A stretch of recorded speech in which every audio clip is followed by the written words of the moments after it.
Okay, so let's see. Let's find the zeros first. Set f of x equals 0.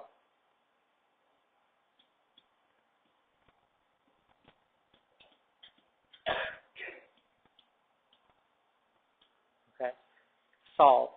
Now, really what we say is factor. Right? Don't try to like divide everything by x squared. That's a mistake because what if x equals 0? Then you just divided by 0, and you're not allowed to divide by 0. So in a situation like this, which will come up in this class, I remember it specifically in the trigonometry portion.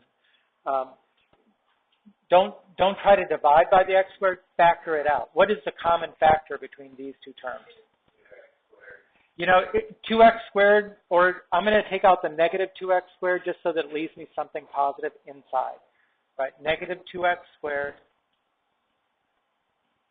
times x squared minus 1.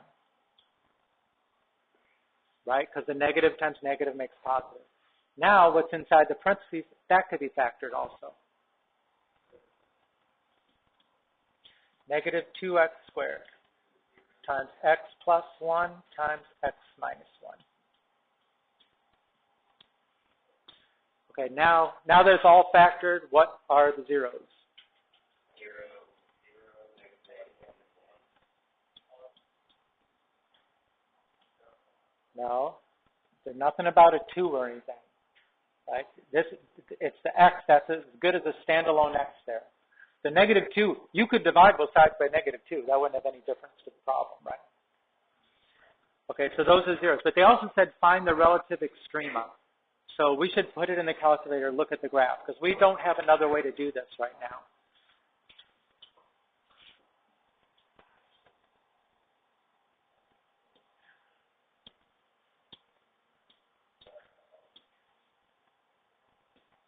Okay, let's see. Negative 2x to the 4th.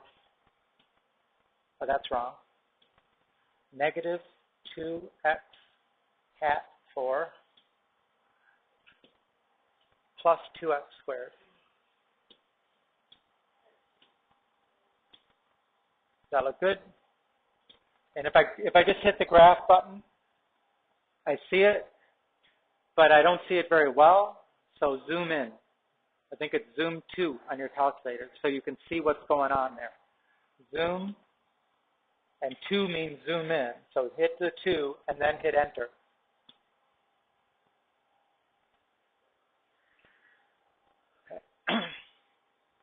So do we see all the zeros, at least, that we already found? Okay?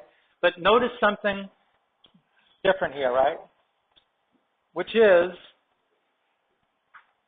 for negative 1 and for positive 1, the graph goes right through the 0. But when it gets to x equals 0, it's a 0. It actually doesn't go through the graph. It touches the graph, and it goes back in the same direction. That's because the x equals 0 is coming from a factor which is squared. Right? Remember when we did all those, when we had to find like the critical numbers to tell when our factors were changing sign and all that? We did polynomial inequalities. Well, because this factor is squared, it doesn't change sign. That's what's going on. It'll get to 0, but it'll actually have the same sign when it gets to the other side of the 0 because it's squared. And so when you factor something, it tells you something about the graph right there. If you remember from last year, what did you call it when a 0 came from a factor which had a higher power than 1? It was called multiplicity. Right? So this has a multiplicity of 2 because it's higher than 1. Multiplicity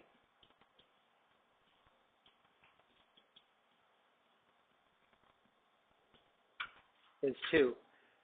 And, you know, in terms of, you know, the word and all that, it's not that, what's important is you understand what does that mean for the graph. You know, the fact that it means that on my graph, I expect it to touch and then go back the other way. We're going to. Okay, so now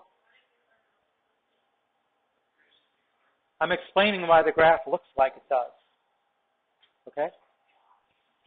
So now let's find the relative extrema, right? So remember, what we're talking about are maximum and minimum.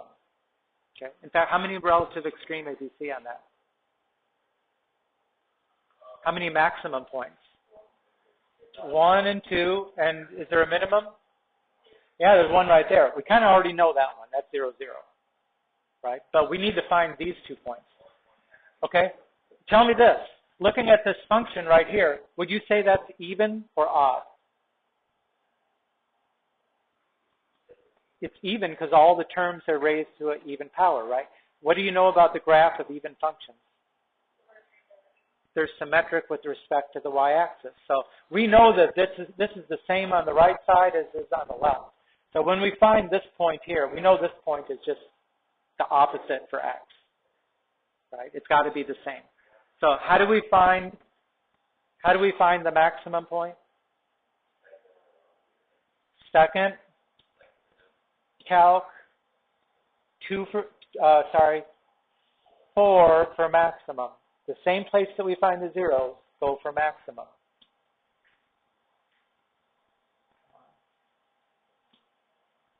Okay, and it's going to ask you the same questions, left bound, right bound, guess. So right now the cursor is blinking here. Is that a good left bound if I'm trying to find that maximum? Sure, that's to the left. How about the right? You could either like scroll over or you could just enter an x value that you see on the screen there. But I'll scroll over. Is that to the right? Okay. And then the guess, you always say, yeah, go ahead and guess. That's the maximum.